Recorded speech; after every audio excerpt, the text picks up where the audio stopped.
The red balloon bobbed lazily in the evening breeze, tied to a lamppost, its shiny surface catching the last rays of sun. But its string was knotted around a missing dog poster that fluttered like a flag of despair. My flashlight beam trembled as I approached, the poster showing a cute terrier named Buddy, but the photo was wrong. Its eyes too human, too knowing, staring directly at me. The air was thick, heavy with a stench like wet earth and something metallic, and the ground around the post was scattered with dog treats, arranged in a circle that pulsed faintly in the dark. A voice came from the shadows, not one but many, whispering my name, and my phone, clutched in my hand, felt heavy, useless against the cold that crept up my spine. I turned to run, but the street stretched, endless. The balloon always there, closer, its red glow illuminating something moving behind it. This wasn't just a lost pet. It was a lure, and you'll want every word, because it's real, and those traps are still out there, bobbing in the wind, waiting for the next kind soul.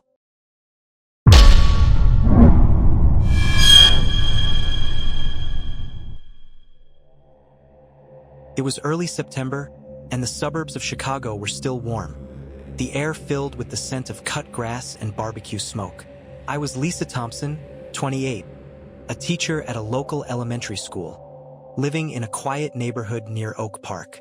I'd always been an animal lover, with 2 cats of my own, and I couldn't resist stopping for lost pet posters. That day, I'd finished grading papers late and was walking home from school, my backpack heavy with books, my phone at 20%, the evening light fading. The street was familiar, lined with maple trees and lampposts, kids riding bikes before dinner. Halfway home, I saw it, a red balloon tied to a lamppost, bobbing gently, its string wrapped around a poster that read "Missing Dog" in bold letters. The balloon was bright, almost festive, contrasting the somber poster showing a small terrier named Buddy, with a phone number and a reward of $500. My heart tugged. I'd seen too many lost pets end up in shelters or worse. I stopped, pulling out my phone to snap a photo, thinking I'd post it on neighborhood Facebook groups. The poster looked fresh, the paper crisp, the dog's photo sharp, but something felt off. The eyes seemed to follow me as I moved. I untied the balloon to take the poster down, figuring I'd call the number later.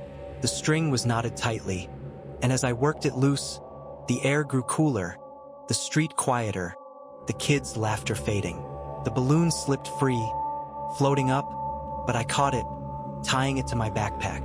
The stench hit me then, subtle at first, like wet earth after rain, but with a metallic undercurrent, like blood. I shook it off, blaming the nearby sewer, and started walking again, the poster in my hand, the balloon bobbing behind me. That night, I called the number, but it rang endlessly, no voicemail. I posted the photo online, getting a few likes and comments like, "Hope Buddy's found." I went to bed, the balloon tied to my bedpost, its red glow faint in the dark. The next morning, the poster was gone from my kitchen table, and the balloon was untied, floating near the window. I laughed it off, blaming my cats, but the stench was back, stronger in my apartment. At school, a student mentioned seeing a red balloon near the playground, tied to a poster about a lost dog. My stomach twisted. It was the same poster. Days passed, and the balloon appeared everywhere, in my car, at school, even in my dreams, bobbing just out of reach. The stench followed, and the phone number called me back. Late at night, static on the line, a faint whisper saying my name. I tore up the poster, but pieces reappeared, reassembled on my door. The neighborhood buzzed with sightings of red balloons, all tied to missing dog posters, all with Buddy's photo. But the dog's eyes changed, looking more like mine.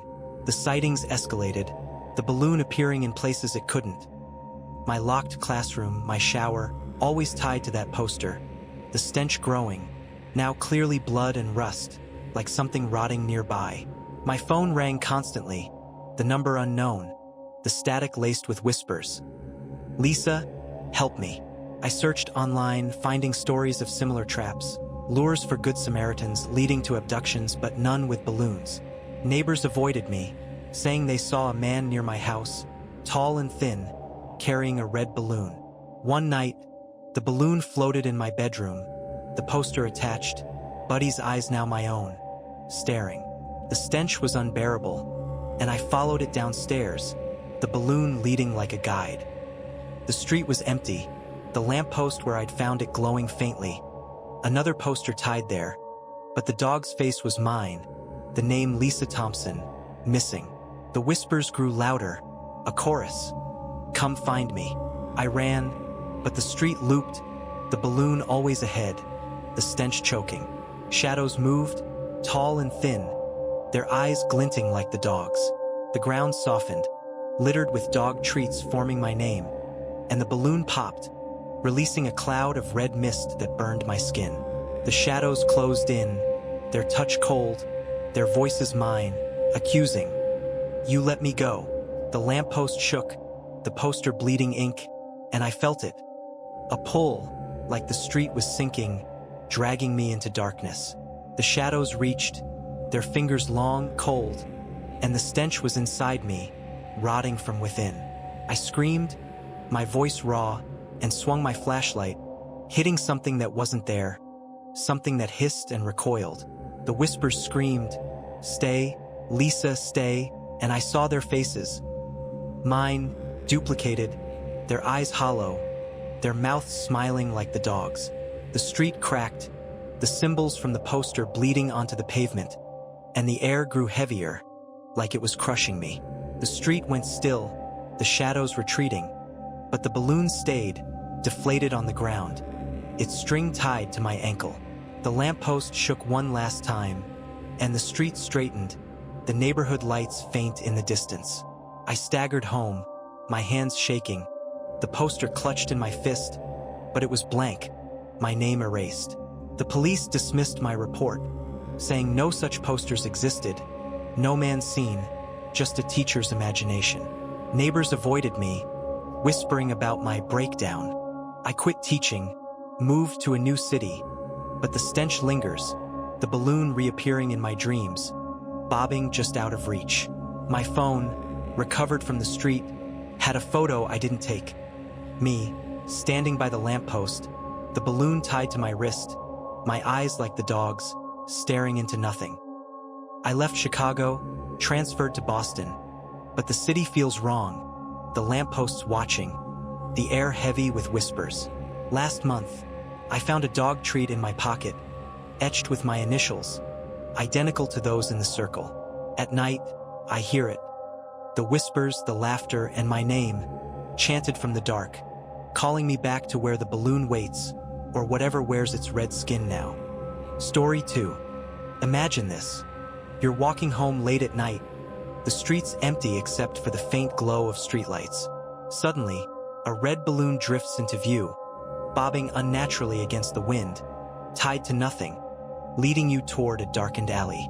You follow it, curiosity overriding fear, only to realize too late it's a trap, a sinister lure set by someone watching from the shadows. What if that balloon wasn't random? What if it was placed there to draw you in, sealing your fate in ways you can't escape?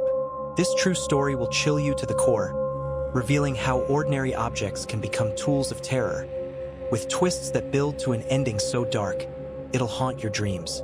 Stick around. You won't believe how it unfolds, and trust me, the horror escalates with every step.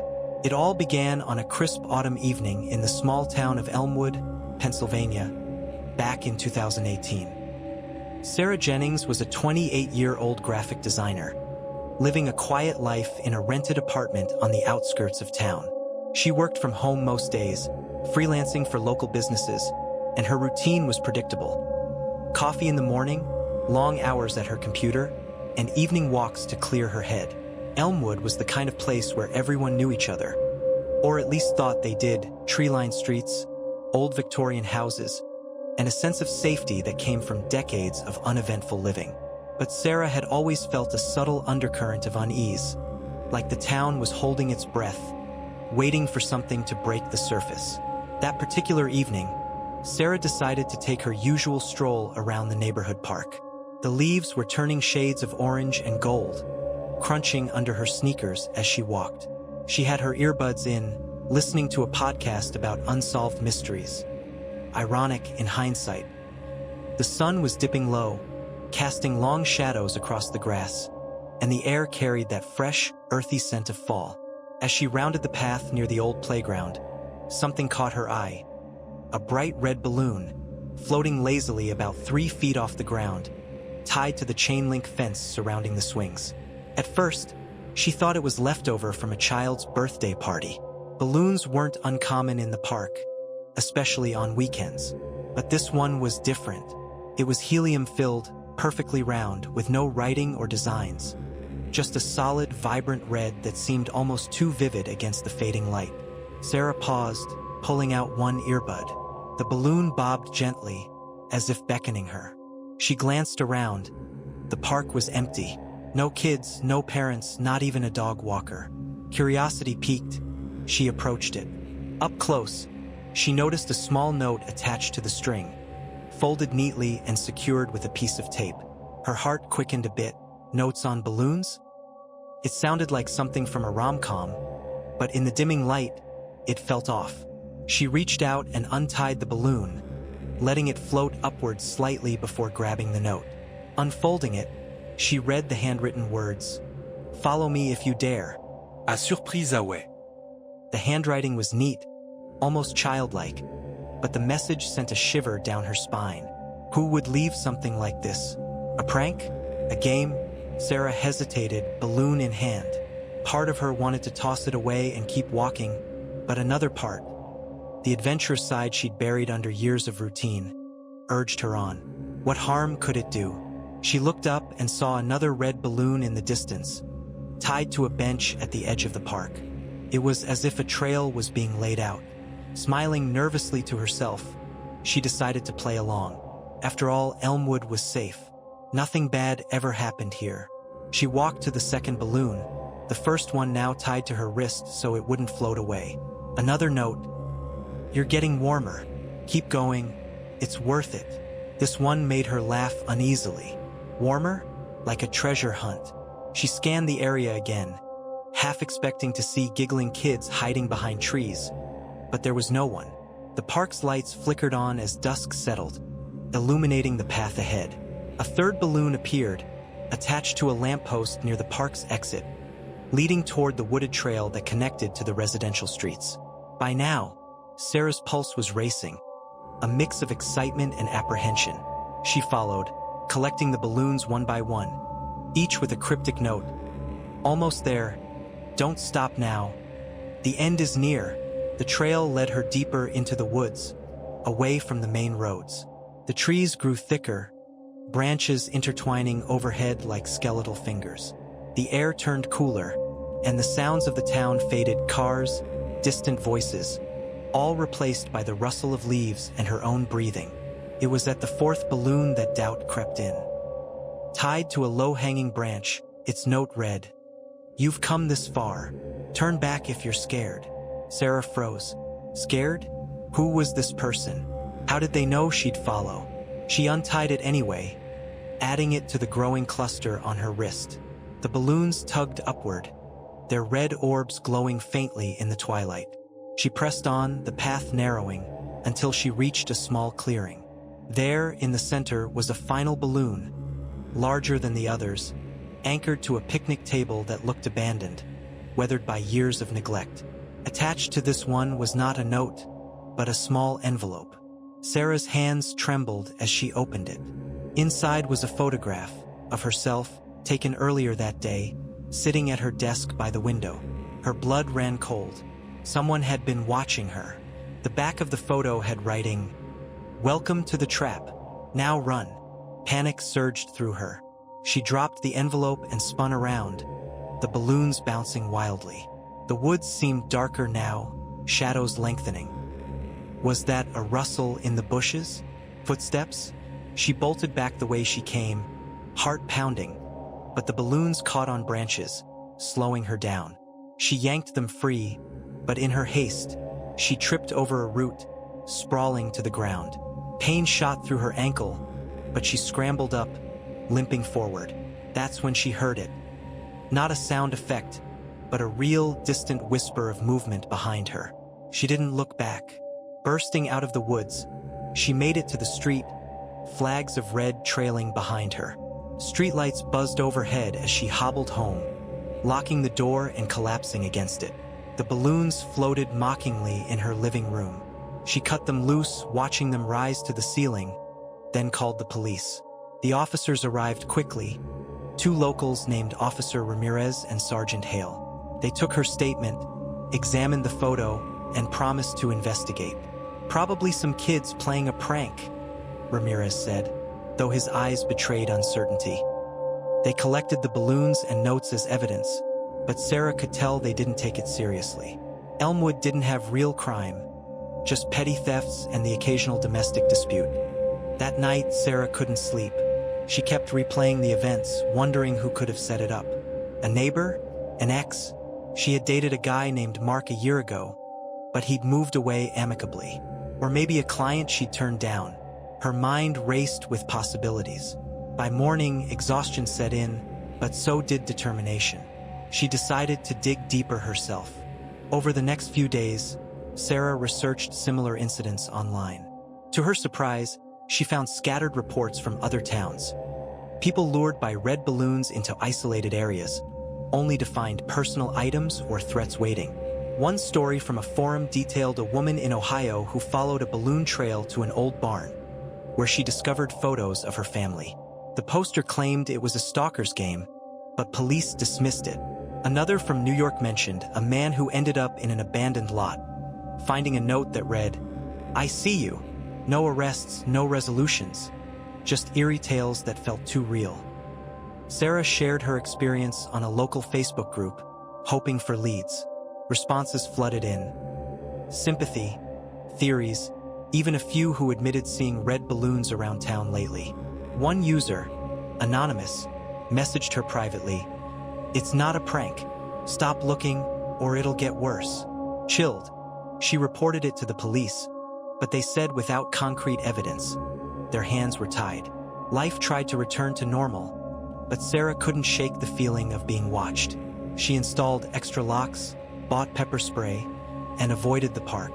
Then, a week later, it happened again. Coming home from grocery shopping, she found a single red balloon tied to her doorknob. No note this time, just the balloon bobbing innocently. Her stomach dropped. She cut it down and threw it away, but sleep evaded her that night. The next morning, checking her email, she found an anonymous message. "Missed me? The game isn't over." Attached was another photo of her sleeping, taken from outside her window. Terror gripped her. How? Her curtains were drawn. She called the police again, showing them the email. This time, they seemed more concerned. Sergeant Hale assigned a patrol car to drive by her place nightly and suggested she stay with friends. Sarah packed a bag and went to her best friend Lisa's house across town. Lisa, a nurse, was supportive, dismissing it as some creep's idea of fun. "We'll figure it out," she said, pouring wine. But even there, Sarah felt uneasy. That night, as they watched TV, a news report caught their attention. A local man, Tom Wilkins, had gone missing after reportedly following a trail of balloons into the woods. Wilkins was a mechanic, single, no enemies. His car was found parked near the park, keys inside. Sarah's blood ran cold. It was the same park. She told Lisa everything, and together they scoured online forums for more connections. They found a pattern. Over the past year, in towns along the East Coast, people had reported balloon lures leading to disappearances or threats. One survivor from Virginia described being led to a van where a masked figure waited, but she escaped. The common thread? Red balloons, anonymous notes, personal surveillance. Determined, Sarah contacted the Virginia survivor, Emily, via email. Emily replied quickly, her story mirroring Sarah's. Curiosity turning to horror, photos proving she'd been stalked for weeks. "It's not random," Emily wrote. "They study you first. Find your routines. The balloons are the hook." She mentioned a name, Victor Lang, a convicted stalker released from prison 2 years prior, known for using everyday objects in his games. Lang had a fixation on balloons from childhood trauma, according to court records. Sarah researched Lang. He was 45, unassuming, with a history of harassment. Released on parole, his whereabouts unknown. Photos showed a bland face, the kind that blends into crowds. Could he be in Elmwood? She forwarded the info to the police, who promised to check. Days turned into weeks. Patrols increased, but no leads. Sarah returned home, installing cameras. Life crept back.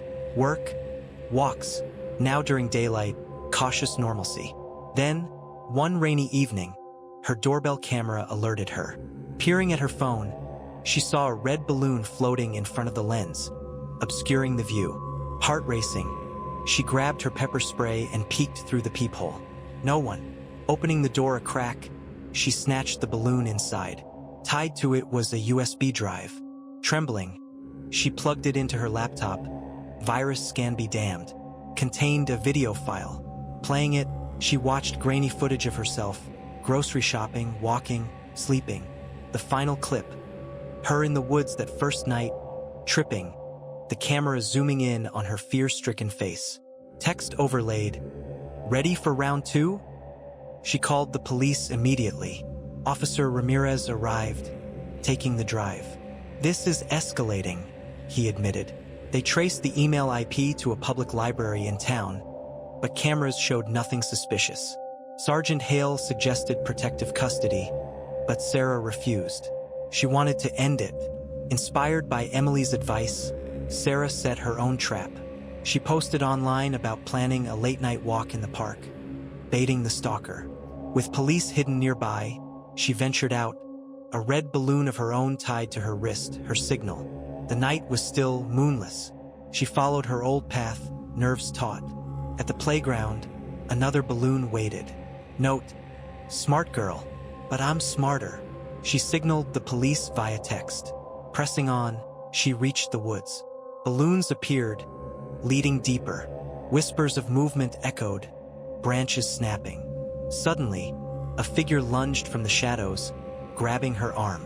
She sprayed him, screaming. Police swarmed, tackling the man. It was Victor Lang. Masked, but identified by tattoos. In his backpack, more balloons, photos of Sarah and others, a notebook detailing his games.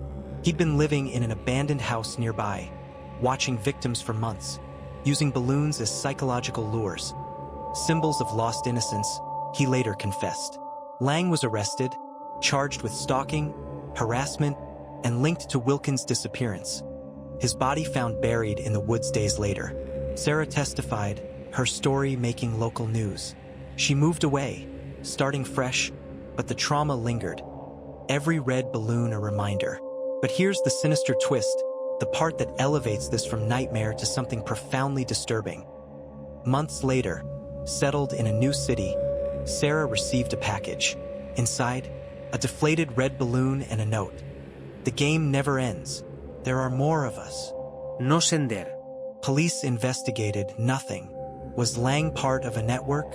Copycats? Or had he accomplices? To this day, reports of red balloon traps continue, scattered across the country. Sarah lives in fear, checking shadows, avoiding parks. The end isn't closure. It's the horrifying realization that some traps aren't set by one person. They're woven into the fabric of the world, waiting for the curious to bite. And once you do, you're never truly free. Story 3.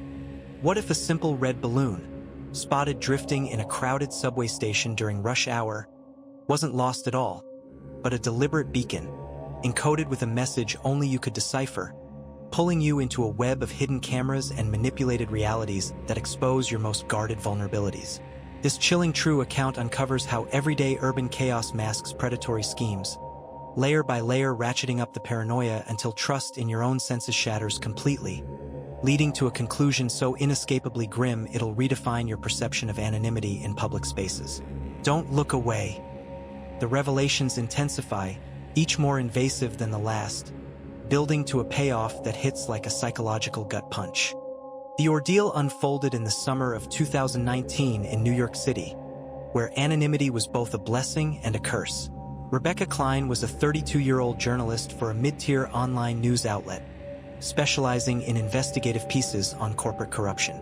She lived in a cramped studio in Brooklyn, commuted via the L train daily, and thrived on the city's relentless energy. Rebecca was sharp, skeptical by nature. Years of digging into scandals had honed her instincts. She had no known enemies, just professional rivals, and her personal life was sparse. A few close friends, no romantic entanglements since a bad breakup 2 years prior. NYC felt safe in its crowds. Danger was something she wrote about, not lived. It was a sweltering July morning when the first anomaly appeared.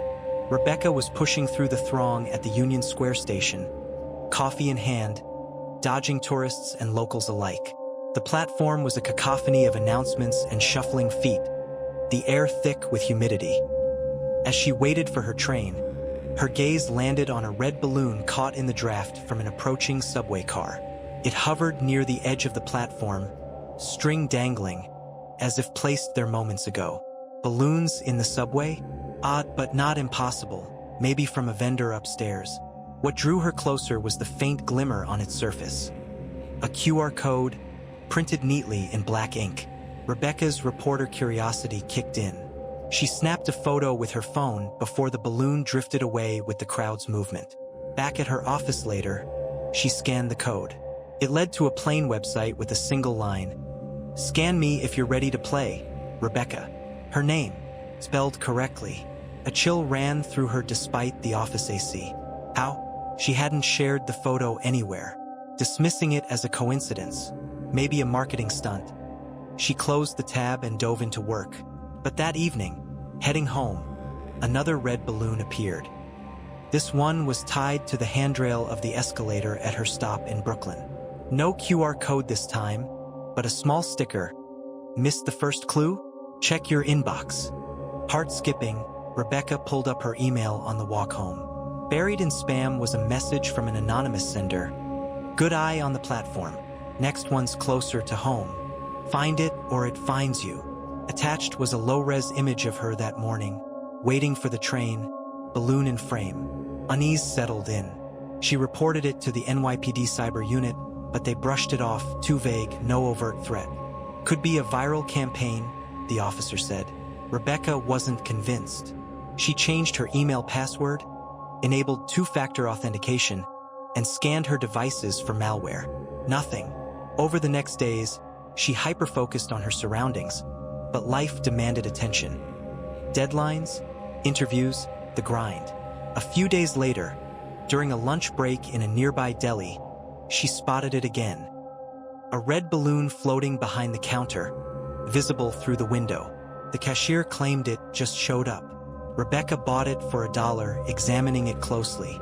Etched faintly into the latex was a series of numbers. Coordinates. Plugging them into her Maps app, they pointed to a bench in Prospect Park, not far from her apartment. Against her better judgment, she went after work. The park was lively, joggers, picnickers, but the bench was empty except for another balloon, deflated and tucked under the seat. Inside it, once inflated slightly, was a folded paper. You're piecing it together, but who am I? Clue in your favorite coffee spot tomorrow. This was no random prank. It was tailored. Her favorite coffee spot was a hole-in-the-wall cafe she'd mentioned in a buried blog post years ago. Paranoia mounted. Rebecca confided in her editor, Sam, who suggested it might be a source trying to contact her anonymously. Play along carefully, he advised. She set up a hidden camera in her apartment and started documenting everything. Photos, notes, timestamps. The next morning at the cafe, no balloon, but the barista handed her a to-go cup with a red balloon sticker on the lid. Someone left this for you, he said, shrugging. Peeling it off revealed a URL scribbled underneath. Accessing it from a VPN, it loaded a video. Grainy footage of Rebecca in her apartment, reading emails the night before. The timestamp matched. Someone had hacked her webcam? She felt violated, exposed. The video ended with text. Privacy is an illusion. Next trap, your office elevator. Decline, and this goes public. Rebecca rushed to IT at work. They found no breaches, but she insisted on taping over her laptop camera. She contacted a private cybersecurity expert, an old contact named Alex, who agreed to help pro bono. Alex traced the URL to a Tor network, untraceable, but confirmed the video was real-time spied. "This guy's sophisticated," Alex said, using balloons as physical drops to avoid digital trails. The elevator incident came that afternoon. As Rebecca rode up alone, a red balloon rose from the floor vent. Helium trick? It popped against the ceiling light, releasing a confetti of tiny papers. Each bore a fragment of her personal data. Bank account digits, old addresses, even a snippet from her divorce papers. She gathered them frantically as the doors opened, stuffing them into her bag. Colleagues noticed her distress, but she played it off as allergies. Now convinced of a targeted campaign, Rebecca delved into her past stories. Had she angered someone powerful? A piece on pharmaceutical price gouging came to mind. A company exec had threatened lawsuits. Or perhaps her ex-husband, bitter over alimony? She reached out to contacts, but no leads. Meanwhile, the balloons persisted. One in her gym locker with a note reading, "Sweat it out, but I'm always watching." Another floating in the laundromat dryer, containing a USB with audio clips of her phone calls. Alex helped analyze the USB. The audio was intercepted via a SIM card clone, he theorized. They reported it all to the FBI, who took interest due to potential cyberstalking across state lines. Agent Morales interviewed her. "Patterns like this suggest a professional, maybe a hacker for hire." Rebecca felt a glimmer of hope, but the intrusions escalated. One night, returning late from a stakeout for a story, she found her apartment door ajar. Inside, red balloons filled the space, dozens, covering every surface. Helium-scented air hung heavy. Each had a photo pinned, her sleeping, eating, working, taken from impossible angles. In the center, a larger balloon with a message. "The trap is set. Meet at the coordinates tonight, or everything leaks." The coordinates led to an abandoned warehouse in Queens. Terrified but resolute, Rebecca alerted the FBI. They wired her, set up surveillance. "Don't engage alone," Morales warned, but curiosity and a need for closure drove her. At the warehouse, under dim moonlight, a single red balloon marked the entrance. Inside, shadows loomed, crates stacked high. A voice echoed from speakers, "Welcome, Rebecca. You followed well." A figure emerged, not a man, but a woman. Her ex-sister-in-law, Carla, whom she'd exposed in a side story for embezzlement during the divorce. Carla had lost everything, gone underground, learned hacking from dark web forums. "You ruined me," she hissed. "Now I ruin you." Piece by piece, balloon by balloon, symbols of the life you popped. FBI agents burst in, arresting Carla. Evidence poured out, devices, servers, a diary of the plan. Carla had planted microcameras in Rebecca's life, gifts from friends, public Wi-Fi exploits. The balloons were diversions, physical taunts to heighten fear while she gathered dirt. Relief washed over Rebecca. Carla was convicted, sentenced to 15 years for cyberstalking and identity theft. Rebecca's story went viral in journalism circles, a cautionary tale. She upgraded security, moved to a dormant building, even wrote a book on digital privacy. Yet the sinister underbelly revealed itself months later, in a way that twisted the knife deeper. Sorting through old mail, Rebecca found an envelope postmarked from prison. No return address. Inside, a deflated red balloon and a printed email chain. It showed Carla hadn't acted alone. She'd been funded by the pharmaceutical exec Rebecca exposed, part of a syndicate silencing journalists. The final line, "One down, but the net widens. Pop this and see who floats next." Investigations reopened, but leads vanished, offshore accounts, encrypted comms. Rebecca now lives under protection, her anonymity shattered. Balloons, once festive, became omens. The true horror? The trap wasn't one person's vendetta. It was a system, invisible and vast, where exposing truth invites endless pursuit. And in that web, escape is just another illusion, waiting to deflate.